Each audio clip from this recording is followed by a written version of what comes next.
জাতীয় পার্টির সাবেক এমপি টিপু গ্রেফতার। বরিশাল ৩ আসনের সাবেক সংসদ সদস্য ও জাতীয় পার্টির প্রেসিডিয়াম সদস্য গোলাম কিবরিয়া টিপুকে গ্রেফতার করা হয়েছে।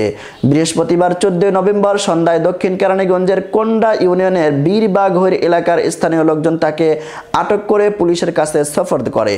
তার বিরুদ্ধে হাতিরঝিল থানায় ছাত্র জনতার আন্দোলনে হত্যার অভিযোগে মামলা রয়েছে।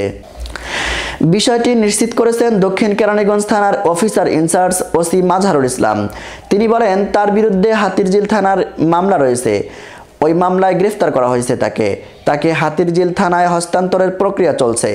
স্থানীয় সূত্রে জানা যায়, কোন্ডা ইউনিয়নে জাতীয় পার্টির সাবেক সংসদ সদস্য গোলাম কিবরিয়া টিপুর কিছু জমি রয়েছে, সেখানে ছোট্ট একটি ঘর বানিয়েছিলেন তিনি। ৫ই আগস্টের পর থেকে তিনি সেই ছোট্ট ঘরে আত্মগোপনে ছিলেন। এদিন সন্ধ্যায় বাসার বাইরে বের হলে স্থানীয় লোকজন তাকে দেখে উত্তেজিত হয়ে ওঠে। পরে খবর দেওয়া হলে দক্ষিণ কেরানীগঞ্জ থানা পুলিশ তাকে থানায় নিয়ে যায়। ঢাকা রেঞ্জের অতিরিক্ত এসপি কেরানীগঞ্জ সার্কেল মোহাম্মদ জাহাঙ্গীর আলম জানান, হাতিরঝিল থানার একটি মামলায় তাকে গ্রেফতার দেখিয়ে সংশ্লিষ্ট থানায় পাঠানো হচ্ছে।